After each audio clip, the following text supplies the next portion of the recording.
Assalamualaikum warahmatullahi wabarakatuh. Sampurasun. Kasadayana alhamdulillah urang patepang deui patepung and patepang bersama kami Mang In. Saya Bangan. Sareng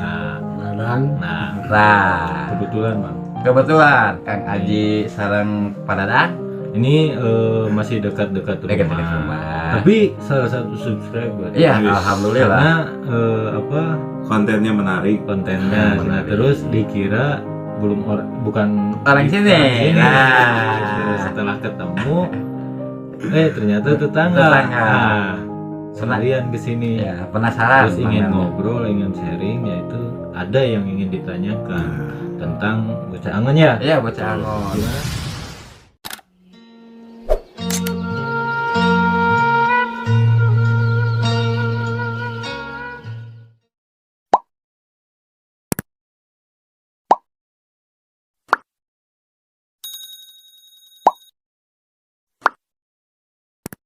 Gimana? Sebelumnya punten saya Aji, makasih Iya, betul. pada seluruhnya udah saya bisa mengunjungi ternyata. Alhamdulillah. Jauh. Alhamdulillah Mang Aji. Tadi nama nonton hungkul orangnya. Nah, sekarang mau live kita. Lipe. Orang Sunda mah bukan live, lipe. Ya, ada yang ditanyain Mang Aji. Karena abdi teh hoyong naros. Ai bocah angon teh kumaha asal muasalna dan apa itu bocah angon? Oh gitu. Jadi pemirsa yang ditanyain Mang Aji itu muasal bocah angon. Nah, terus apa itu bocah angon gitu betul, ya. betul. Jadi begini.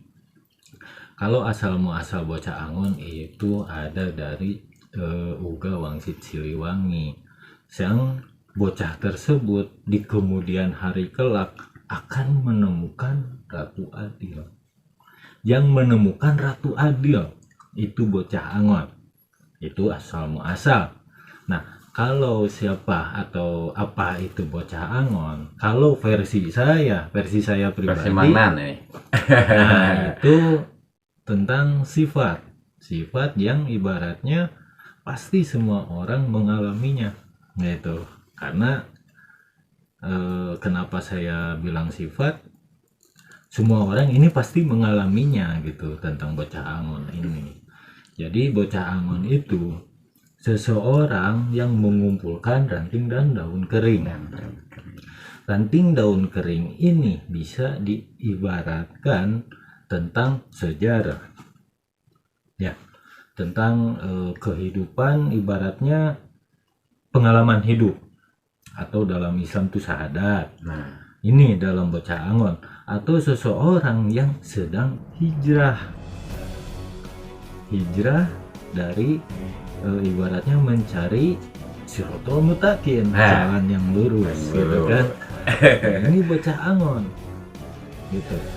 Dalam hijrah bocah angon itu kita ambil juga dalam Uga Wangsit Siliwangi, yaitu tentang rumahnya di Birit Lewi yang sering saya ceritakan. Rumahnya di Birit Lewi pintunya setinggi batu, tertutup pohon handelung dan handuang, gitu kan.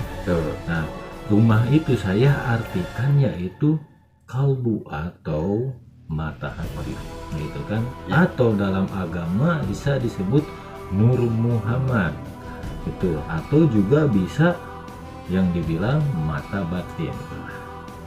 Nah, supaya kita bisa menguasai mata batin ini, Nur Muhammad ini, gitu kan, cara agar kita bisa terbuka itu kan, nah, pinggir sungai dengan air yang mengalir. Sungai itu air yang mengalir.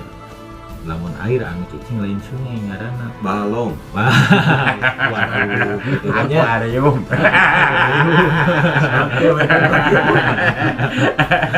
Nah, kan seperti itu. Kenapa air yang mengalir? Nah, air yang mengalir itu bisa diibaratkan kalau kita manusia yang sedang belajar itu adalah seperti tausiah kalau dalam Islam ya. Tausiah yang ibaratnya bisa menyejukkan hati, menyejukkan pikiran gitu kan, atau apa ya namanya, seperti masukan-masukan lah tentang ya ibaratnya supaya siraman kolbu lah gitu ya. Nah terus kalau batu satangtung ini, pintunya batu satangtung gitu kan. Nah batu ini kan keras gitu kan. Rata-rata manusia ketika ingin hijrah itu masih dikuasai oleh ego yang tinggi. Itu diibaratkan batu keras kepala atau keras hati gitu kan. Merak kadawang.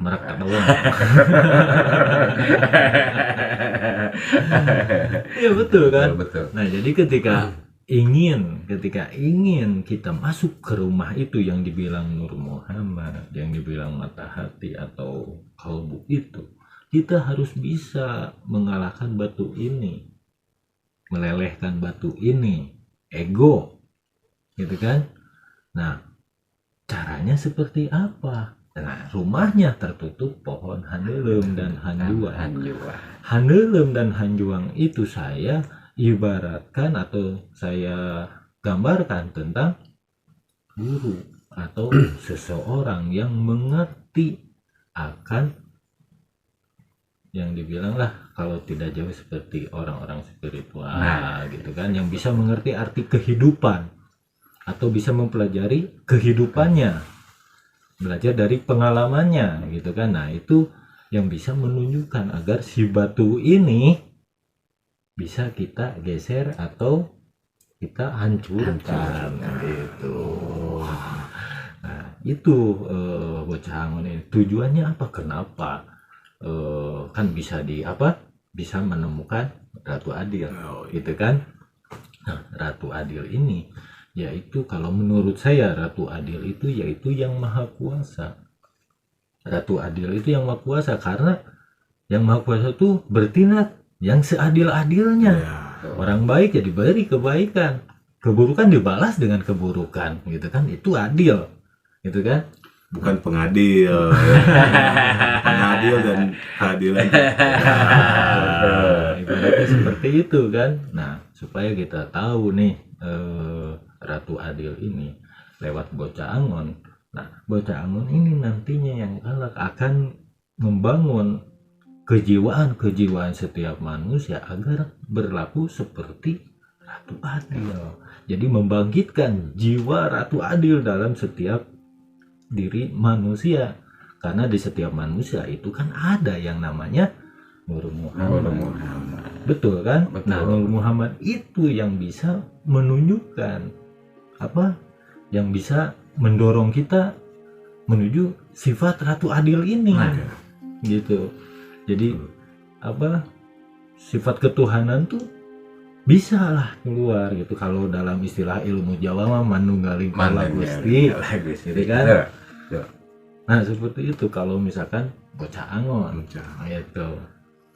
Jadi bocah Angon intinya itu ada dalam diri kita dan fakta berarti ya. Jadi bocah Angon itu apa sih yang kita alamin kehidupan ini, itu adalah jejaknya. Apa yang kita jalankan di kehidupan ini itu jejaknya gitu. Nah kita tinggal mempelajarinya. Tinggal mempelajarinya, namanya kalau kita bisa mempelajarinya yaitu yang tentang syahadat itu gitu kan, supaya kita bisa mengalahkan atau bisa menggeser batu agar bisa masuk ke rumahnya gitu, melalui siraman kolbu atau masukan atau obrolan seperti inilah. Sama saja kan, ini juga sama saja sharing atau silaturahmi gitu kan. Nah dalam membangun itu kan sifat dalam menjalani kehidupan bocah Angon emang berat, tantangannya banyak. Iya pasti, karena kehidupan nyata gitu kan, kita selalu dihadapkan dengan kebutuhan hidup. Betul. Nah, kehidupan nyata selalu dibenturkan dengan kebutuhan hidup. Itu tidak bisa dengan ibaratnya imajinasi kita bermain, tetap harus jalani hidup ini gitu. Nah makanya dalam menjalankan tentang bocah angon ini kita harus yang dibilang ikhtiar kan. Betul. Nah ikhtiar. Nah ikhtiar itu kan ada, kalau dalam Islam itu syahadatnya, itu kan ikhtiarnya ada. Nah itu kan harus berkesinambungan. Jadi berjalan di jejaknya bocah angon dengan ikhtiar, mencari apa, la ilaha illallah, terus innalillahi, pasrah, menjalankannya dengan pasrah agar terbuka. Jadi batu bisa digeser. Gitu. Ya alhamdulillah. Gimana Kang Haji? Oke, alhamdulillah saya udah setidaknya itu makin paham Alhamdulillah dengan arti kata si bocah angon. Apa Pak Ladang ada pertanyaan? Nah, cukup. Pak Ladang ini sama saya. Saya ingin bertanya sama Amin, apa ada pertanyaan? Oh, ini aja. Kenapa sekarang banyak orang dewasa, ada anak-anak juga yang pengen kebuka gitu, terbuka karena kenapa gitu? Saya gini, sedangkan perjalanan saya dari kemarin teh ya Cicahum kalian pengalamannya dilihat-lihat susah terus, tapi alhamdulillah rezeki ada. Pasrah sebetulnya. Karena apa itu teh pengen tahu gitu dari perjalanannya, tapi cenah mang alhamdulillah semua bisa gitu berjalannya. Nah itu jadi dia pengen tahu apa saya tuh bisa gini gitu. Kenapa dia tuh merasa ibaratnya dalam kehidupan banyak cobaan. Nah gitu itu kan. betul. Tapi ketika pas butuh ayat. Nah itu betul kan? Betul Gitu kan. Tecek mang kumaha. Iya, namanya. Apa nanya tidak ditanya deui. Alhamdulillah. Jadi begini. Nah itu Kan kalau seseorang itu ketika diberi ujian kan, yang diujinya apa yang diujinya? Yang diujinya itu yaitu kesabarannya, karena orang yang sabar, orang yang diberi petunjuk, Bertawakal. orang yang selamat akan hidupnya itu orang yang sabar. Ujian seseorang ibaratnya yang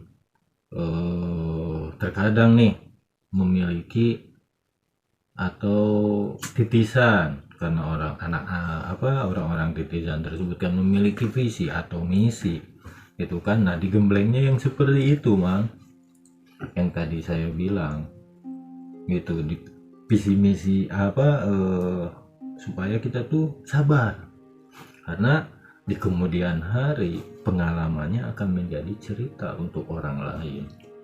Pengalaman hal yang seburuk mungkin itu akan menjadi ibaratnya bahan.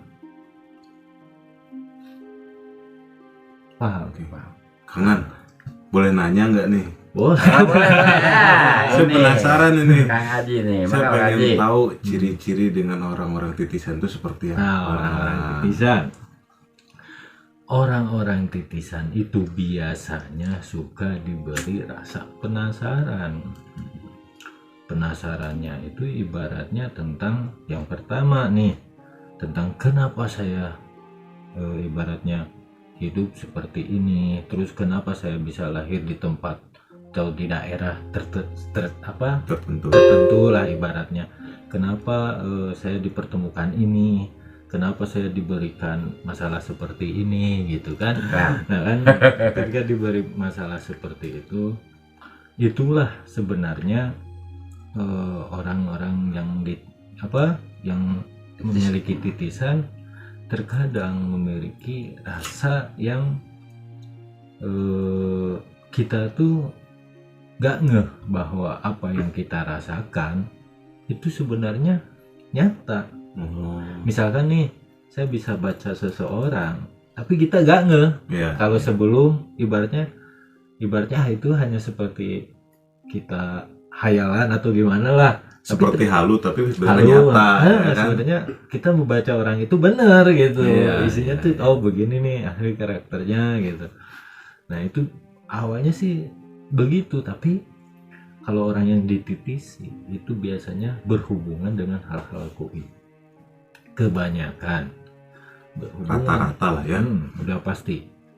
Karena kalau tidak berhubungan dengan hal-hal goib, orang yang ketitisan bisa mengerti tentang titisan itu seperti apa. Karena titisan itu juga goib. Ya, Betul. dan memiliki visi misi yang goib juga. Ibaratnya disebut goib itu tidak banyak orang yang percaya. Betul, Makanya disebut betul, goib. betul. Kalau orang yang percaya kan orang tuh mempercayai kalau sudah mereka ibaratnya tahu atau gimana gitu kan. Betul, betul. Jadi intinya obrolan tentang goib itu hanya untuk orang-orang yang mengerti goib Goib, juga ya. kan. Makanya Satu jalur, satu lajur. gitu. Satu jalur, satu lajur. Ibaratnya jalur busway ulah motor kan ditilang. Iya. Gitu. Jadi orang titisan mah emang seperti itu dan memiliki ibaratnya terkadang nih kalau ciri-ciri zohirnya ya Iya. orang-orang titisan tuh ketika kecelakaan tidak ibaratnya luka parah yang seharusnya parah kalau secara logika, Logika, iya. biasanya seperti itu. Kalau orang pasti mengalami kecelakaan itu karena apa?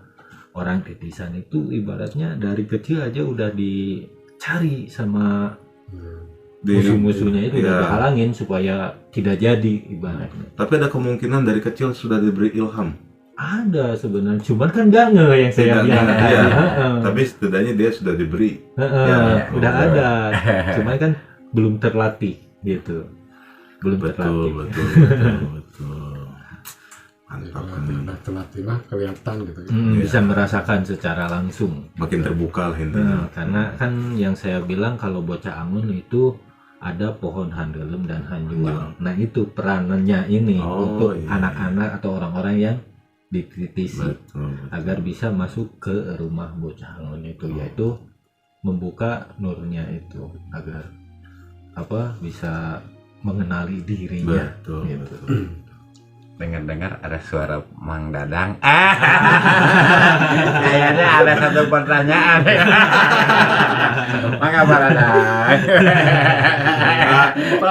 Coba pendengar. Beliau itu bisik-bisik ke saya. Bisik-bisik Iya, ke bikin saya. pertanyaan itu saya terus. Iya. Tadi juga ngebisikin. Kan Sunda itu tanah Pajajaran. Nah, betul. Siliwangi. Nah, Siliwangi itu Sili Asih, Sili Sili Asa, Sili Sili Asa, Asi, Sili Sili Asi. Sili Asuh. Iya. Betulkah itu? Jadi gini, Sunda itu sebenarnya gede, yaitu Sundaland. Sebelum terbaginya pulau-pulau seperti sekarang, itulah Sundaland, gitu kan? Kenapa sekarang terbagi? Kalau menurut ibaratnya apa yang saya pelajari, tapi nggak apa-apa lah. Ini hanya jarang saya bahas ya, Bang, ya. Sharing lah, sharing lah, Sharing. sharing.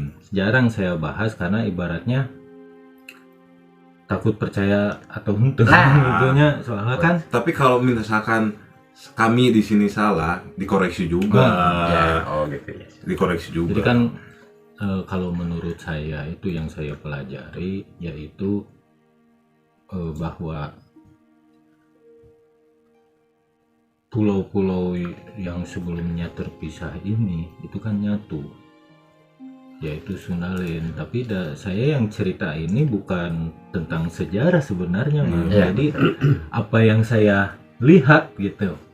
Karena kita mengalami Pasti makanya saya jarang bahas karena ini yang saya ceritakan tidak ada dalam sejarah. Maksudnya bukan tidak dalam tidak sejarah. sesuai dengan Ah. sejarah gitu. Iya, iya. Udah ada gitu ya. Jadi kan nantinya suka ada orang yang untuk itu. Iya. Kan Keluar jalur. Itu aja. Jadi mencek saya teman mun kamari ngebahas mah eta teh menuk itunya Nya. orang anu memandang dengan sebelah mata.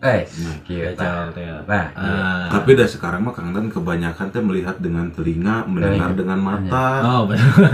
Akhirnya mah ke hari itu biasanya kan Sili Asih, Sili Asuh. Sili Sili Asuh. Ah, akhirnya kebanyakan teh Sili dedetkeun Nah. nama. Sili bantingkeun. Nya, Sili kajong. Sili Sili kajong. dongeng.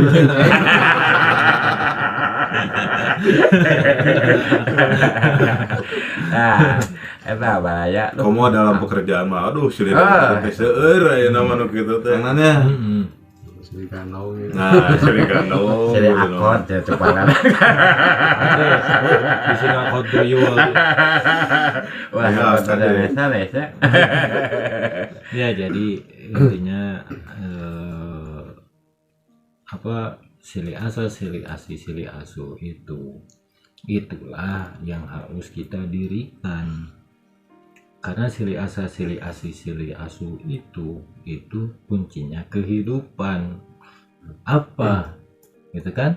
Yaitu tentang pajajaran. Nah, Biar kita semua nih tidak ada yang menjelekan, tapi yang kita omongkan hanya yang bagus-bagus. nah, Ibaratnya puji-pujian, itulah yang disebut mawangi. Cek Lord Rangga mah nah, mau wangi-wanginya. Jadi disebutnya silih wangi, silih ngawangikeun, silih ngasengikeun. Nah, Ibaratnya jadi nya oge misalkan mangin goreng sifatna gitu kan halus-halus Halus gitu kan. omong oke ya dah. Tenang lah itu kasih banyak gitu. Stok nanti gigi banyak di Padang tenang. Bisa pakai Gigi motif. domba. Ayo Pak. Oh iya geus halal dikurbankeun kulak 2 kali. Nah, jadi intinya begini, Mang. Ya. Pajajaran silih asa, silih asi, silih asu. Gitu kan? Ya, pajajaran itu kan yang saya sering bilang yaitu tentang 25 nabi. 25 nabi, setiap zaman ada nabi. Nah, akhir zaman ini nabinya siapa? Kanjeng Nabi Muhammad gitu kan. Nah, jadi nabi ini kita ibaratnya ada 25 kan yang menjajarkan. Iya. Menyeimbangi, Anjay. yang menyeimbangkan agar ibaratna nu jahatna tetep aya, nu bagerna tetep aya. Nah, Ulah nu bager hungkul nu jahat eueuh marah meh hirup Oh, teh meureunya. Gitu. Polisi loba nu nganggur. geeman. Nu jahat kabeh eueuh nu bager gitu kan. Mau Ramai. aya kehidupan saruanya. Nah, jadi Sarasa kena gitu teh. jadi tetap. Nah, intinya pajajaran itu keseimbangan. Menjajarkan teh keseimbangan. Gitu kan? 25 nabi seimbangna naon? Ari nabi utusan kan? Betul. Ya, betul kan? Betul. Nah, utusan berarti 2 tambah 5 itu 7. Yang namanya utusan yaitu utusan dari langit ke-7. Gitu kan? Betul. Harus menyeimbangi nih lapisan ini ke bawah. Apa? Tangan. 7 lapis bumi. Gitu kan? Iya. Penguasa lapis bumi ke-7 siapa? Yang dibilang iblis. Nah, Betul nggak? betul. Inti bumi. Nah, itu kan harus seimbang. Inti langit jeung inti bumi teh kudu saimbang, Mang. Da urang mah jelema cicing di tengah-tengahna. Gitu kan? Betul. Nabi ieu teh nyaimbangkeun kabeh. Ngabejaan, ieu alus, ieu goreng. Nah, Gitu kan? betul. Tak 25. 2 jeung 5 kan 7. Tujuh. Gitu kan? Betul, Angka betul. 2 na naon, Mang? Nya angka 2 na teh nyaeta tentang alus jeung goreng. Gitu kan? Iya. Nu jahat jeung nu bager, awewe jeung lalaki, berang jeung peuting, susuk jeung sore gitu kan. Apapun juga ada pasangannya. Jodohan. Ada Ulah pasangan. kasih ngomong heula ulah kasih. Ada pasangan. Oh iya pasanganna sudah. Nah, itulah angka 2 gitu Iya, kan. betul, Kalau betul. angka 5 yaitu tentang Pancasila. Rukun iman. Atau rukun iman gitu kan, itu 5 Sholat juga 5 waktu ya. Bisa. 5 waktu kan, Termasuk itu juga termasuk rukun rukun iman Rukun iman. gitu. Rukun Itu. Islam ya. Rukun Islam. Rukun Islam. Tapi dah sholat mah teh jangan terlalu rajin. Kade sholat Jumat di sholat Kamis ke Malaya. Wah. Sholat Jumat mah cukup sekali seminggu. tong rajin teuing. Tong rajin teuing atau mah seminggu sekali. Ada seminggu sekali we kan. Entah sok nu lain-lain. Sholat Id oge pas hari raya. Nah, eta. Setahun sekali. Iya. Sholat Id mah setahun 2 kali eta. Nah. Idul Adha jeung Idul Fitri. Aya waktu nanya. Aya waktuna mata segala lagi geus ditentukeun. Gitu kan?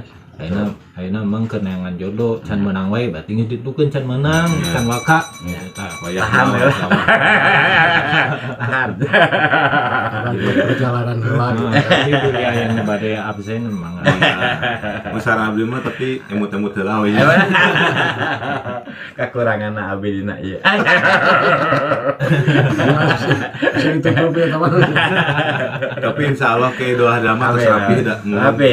Tenang. Ayeuna mah aya modifikasi gigi aman eta. Aman masalah eta mah nya. Beres. Aman. Cuman masih mending ieu teh aya lamun aya mah ke pacatrok mah. Tapi sebenarnya gigi seperti itu tuh bagus. Jadi mun ngarokotnya tinggal diselapkeun. Pegang eta teh. Selap gaji sudah. Karena naon ge kudu diambil positifnya, Ya, betul. ulah negatifna wae. Betul. Alhamdulillah. Ya, Kumaha deui emang. ada pertanyaan lagi? Ah, Kang Haji? cekap alhamdulillah Pada geuningan. Udah. Saya mah Ieu mah ngabisikeun hungkul ngadang mah. Udah. Pak Dadang sama saya pas. No comment. Tapi ternaun alhamdulillah. Dadangnya kurang ngahibur sadayananya. Yang penting mah terhibur Nah, ya. gitu. Di balik candaan-candaan ini kan kita hanya sekedar menyegarkan Betul. agar tidak terlalu serius. Betul. Gitu kan. Serius teuing bisi berat nyamanya Abot. abot. stres gitu. Mabuk. Iya, terus tuh. Mangga, Bang. Ya, alhamdulillah sekali lebar. Dari penerangan dari Mangnan, Penerangan mah lampu mah. penerangan teh lampu. Sanes Wajangan. terangan. Wajangan dari Mangnan. Mudah-mudahan Kang Haji Sip. dimengerti. Udah alhamdulillah. Ya, alhamdulillah. Intinya jangan lupa like, comment, subscribe, Betul. Nah, share intinya mah Iya. supaya channel ini selalu berkembang, Amin. terus berkembang. Amin. Ya. Ya. Kalau ada yang ingin datang ke sini Ya, juga maka silakan. di atas. Kekurangan dan kelebihannya, Ya. komen we lah pokoknya Komen mah. lah sok mangga ayam live seperti Mang Dadang sama Kang Haji mangga ka dieu. Mangga. Sip. Ditunggu. Kang Nan mah terbuka lah intinya mah. betul. Buang negatif ambil positifnya, buang negatifnya, tetap bersama kami Mang In. Saya Bang. Kang Haji. Kang Dadang. Wassalamualaikum warahmatullahi wabarakatuh.